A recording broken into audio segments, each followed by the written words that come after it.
होगा कि अगर आप क्लासेस मिस करोगे या फिर अगर आप क्लास नहीं जा रहे हो, क्या 100% अटेंडेंस सच में ज़रूरी होता है? एंड अगर आप 100% अटेंडेंस अगर नहीं रहा तो क्या होगा, ठीक है?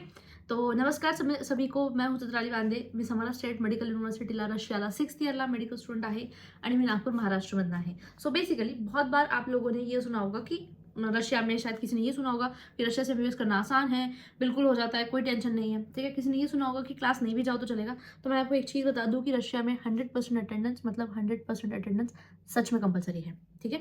तो आपको 100% अटेंडेंस आपका होना चाहिए. एंड अगर मान लीजिए आपका कोई मेडिकल रीजन रहता है तो हर यूनिवर्सिटी की तरफ से एक डॉक्टर अपॉइंटेड होता है. अनटिल एंड अनलेस वो डॉक्टर अप्रूव करके आपको मेडिकल स्प्राव का मतलब मेडिकल सर्टिफिकेट ना दे दे, तब तक के आप लोगों को क्लासेस आप स्किप नहीं कर सकते. ऐसे भी नहीं कर सकते. मान लीजिए अगर आपका मेडिकल रीजन है तो आपको मेडिकल सर्टिफिकेट लेना पड़ेगा, फिर उस टीचर से टाइम लेकर के आपको वो क्लास कंप्लीट करना पड़ेगा. बट क्लास कंप्लीट करना पड़ेगा, अदरवाइज आपको उस क्लास में 2 मिलेंगे, मतलब उसे अत्राबुत का बोलते हैं.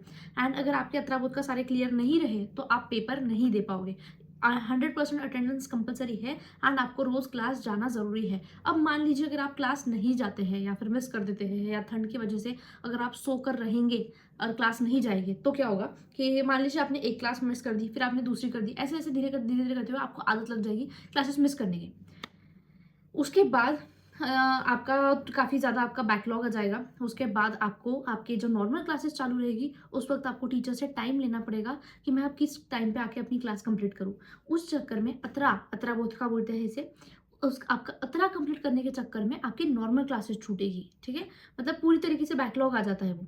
फिर आप दोनों काफ़ी ज़्यादा प्रेशर आता है क्योंकि नॉर्मल क्लासेस आपकी 8:30 बजे स्टार्ट होती है एंड 4 से 5 बजे तक की होती है. डेढ़ डेढ़ एक घंटे की मतलब क्लासेस होती है, 1-2 घंटे का बीच में ब्रेक होता है, ठीक है. तो मान लीजिए आपको इतनी सारी क्लासेस जब फिर से क्लियरली करनी है एंड आपकी क्लासेस क्लियर करनी कैसी होगी, आपको उस क्लास में जो भी पढ़ाया गया है वो आपको सब कुछ ओरली आंसर करना होगा, ठीक है. मान लीजिए अगर आपकी अस्थमा की क्लास थी कि आपको अस्थमा सब कुछ पढ़ाया, तो आपको उस टीचर को अस्थमा ओरली सब कुछ सुनाना पड़ेगा. ऐसे आपको आपकी क्लासेस क्लियर करनी पड़ेगी. तो ऐसे क्लासेस करना क्लियर डिफिकल्ट हो जाता है, इसलिए नॉर्मली क्लास जाओ. क्लास करना उतना डिफिकल्ट नहीं है जितना क्लास को क्लियर करना डिफिकल्ट है.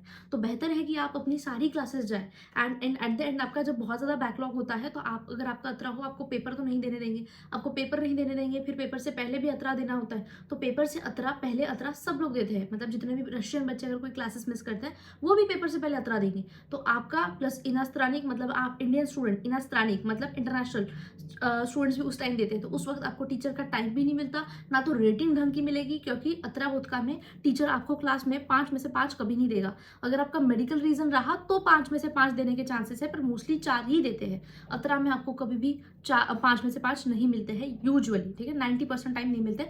10% आपने एक्सेप्शनली बहुत अच्छा आंसर कर दिया तो आपको मिल सकते हैं, ठीक है. तो इसीलिए अपनी क्लास आप रोज के रोज जाओ, ठीक है. जितना तुम क्लास जाओगे उतना तुम्हारे फेल होने के चांसेस कम हो जाएंगे, ठीक है. कुछ भी नहीं, अगर तुमने कुछ नहीं, बस अपने सिर्फ नॉर्मली क्लास गए ना तो 90% चांस है कि आप फेल नहीं होंगे, ठीक है. 90% इतना क्लास जाना आपको इंपॉर्टेंट है. एंड क्लास में जाके आंसर करिए, बस दैट्स इनफ. उससे आपकी रेटिंग ही बहुत अच्छी आ जाएगी. इतना करना, ठीक है.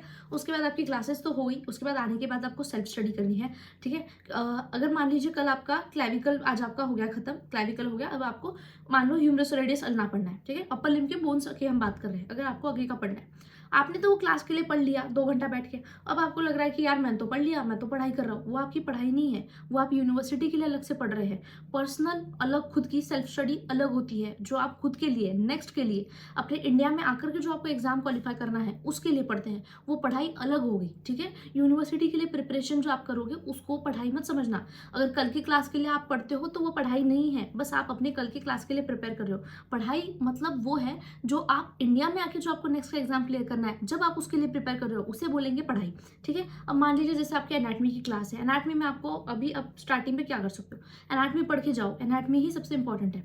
अब आप एनाटमी पढ़ के जा रहे हो, आप अपर लिम्ब अगर मान लो आपने पढ़ लिया, आपने यूनिवर्सिटी एग्जाम्स के लिए बस पढ़ा है. यूनिवर्सिटी एग्जाम्स के लिए पढ़ना सिर्फ सफिशिएंट नहीं है. आपको आपके नेक्स्ट का एग्जाम जो आपको इंडिया में आकर के देना है, क्योंकि हर किसी को सिर्फ आपका रशिया में डिग्री मिलने से कोई फायदा है नहीं, ठीक है। हर किसी को इंडिया आकर के प्रैक्टिस करना है। अब इंडिया के आपको प्रैक्टिस करना है तो आपको इंडिया में प्रैक्टिस करने के लिए नेक्स्ट का एग्जाम देना है। नेक्स्ट के एग्जाम के लिए पढ़ो।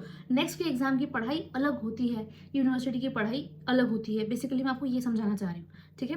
नेक्स्ट के लिए आपका जो अप्रोच होना चाहिए वो एक क्लिनिकल क्वेश्चंस की तरफ होना चाहिए। जैसे आपको मैं बताती हूँ, अब जैसे आपकी यूनिवर्सिटी के एनाटॉमी के एग्जाम्स है, उसमें आपको क्या क्वेश्चन आएंगे?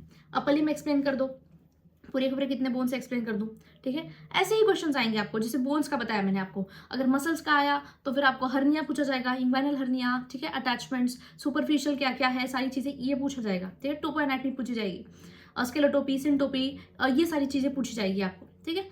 बट नेक्स्ट के एग्जाम में ऐसा नहीं पूछा जाता कि कौन से नंबर का रिप कौन सी पोजीशन पे है, क्या स्केलेटोपी है, क्या सिंटोपी है, ये नहीं पूछा जाता। नेक्स्ट में जब आपको सवाल आएगा एक क्लिनिकल अप्रोच के साथ आएगा कि मान लीजिए अगर आपको प्रीलिम से कोई क्वेश्चन आता है तो वो आपको क्लिनिकल अप्रोच के साथ कैसे आएगा। मान लीजिए ये बच्चा है, इस फ्लोर से ये गिर गया है और इसका ये फ्रैक्चर हुआ है, ठीक है, तो इसका मोस्ट लाइकली फ्रैक्चर पॉइंट कौन सा है इस बोन का, ऐसा सवाल पूछा जाएगा।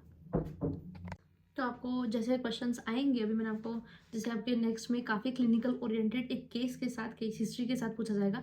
ऐसे कोई आपको डायरेक्ट एनाटॉमी के क्वेश्चंस पहले आते थे, बहुत पहले एफएमजी एग्जाम्स में मेनली, तो अभी आपको डायरेक्टली क्वेश्चंस नहीं आएंगे। मोस्टली जो क्वेश्चंस आएंगे एक क्लिनिकल केस हिस्ट्री दे करके या फिर केस के साथ रिलेट करके मोस्टली क्वेश्चंस आएंगे।